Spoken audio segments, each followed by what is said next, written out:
Okay, let's take a look at the human digestive system. And we're going to focus for the moment in this video on the primary organs of the digestive system, otherwise known as the alimentary canal. That's alimentary with an A.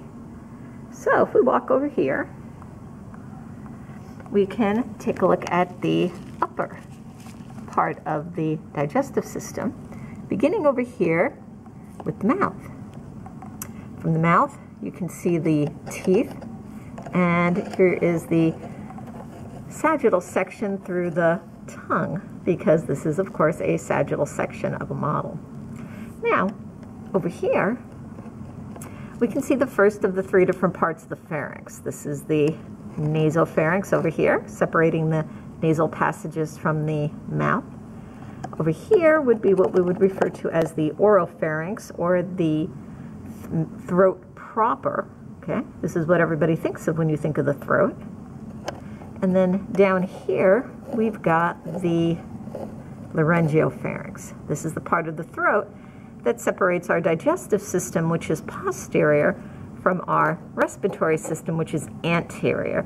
More on that later in the semester. Now, back to the alimentary canal. From the pharynx, we're going to go down here into this muscular tube, which is the esophagus. Okay. Down here, we're going to have our lower esophageal sphincter separating the esophagus from this organ over here, the stomach. Okay. The stomach has multiple different parts. We've got the fundus, we've got the body, we've got the pyloric antrum, sometimes abbreviated to the pylorus of the stomach. We've got our lesser curvature here. We've got our greater curvature on this side. If I were to do this, open the stomach up, over here, you can see these folds inside the stomach, which are referred to as the rugal folds. Okay. Now, think a moment back to the lab we did on the scaffolding in the body and ask yourself which structure attaches to the greater curvature of the stomach. That's right. You should be saying greater omentum. And then over here, which structure attaches to the lesser curvature of the stomach? That's right. You should be saying the lesser omentum right now. Okay, so from the stomach, we're going to enter the intestinal system, small intestine specifically, and even more specifically, the duodenum. The first part of the small intestine. This is the short C-shaped part of the intestine. Now from there, we're going to enter the small intestine proper, which is divided into the jejunum, more superior, and the ileum, more inferior. Okay. Now, from the small intestine, we're going to come out of the end of the ileum over here, and we're going to enter the large intestine, which is usually referred to as the colon.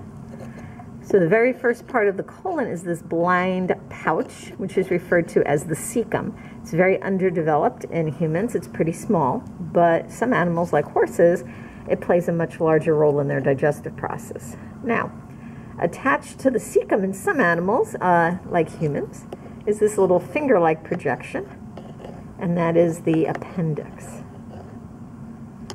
From there we go to the ascending colon. We go to the transverse colon, and then finally the descending colon. Now again, some animals have a very well developed lower part of the colon, and humans are an example. We have this sigmoid colon here.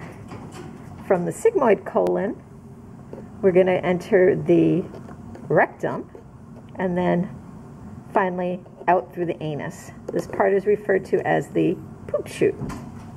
Now, how can you tell when you've left the colon proper and entered the rectum?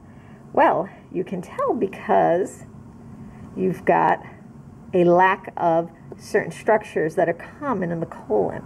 So let's take a look at those structures you're missing down there.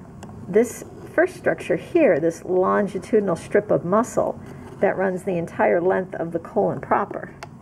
This is referred to as the Tenea coli. These little pouches, these outpocketings, are referred to as the hastrae. A single one is referred to as a haustrum. Multiples are hastrae. Okay? Once you get to the rectum, you lose the Tenea coli and the hastrae. You can always tell when you're in the rectum because you're missing those. Okay. And there you have the primary organs of the digestive system, otherwise known as the alimentary canal.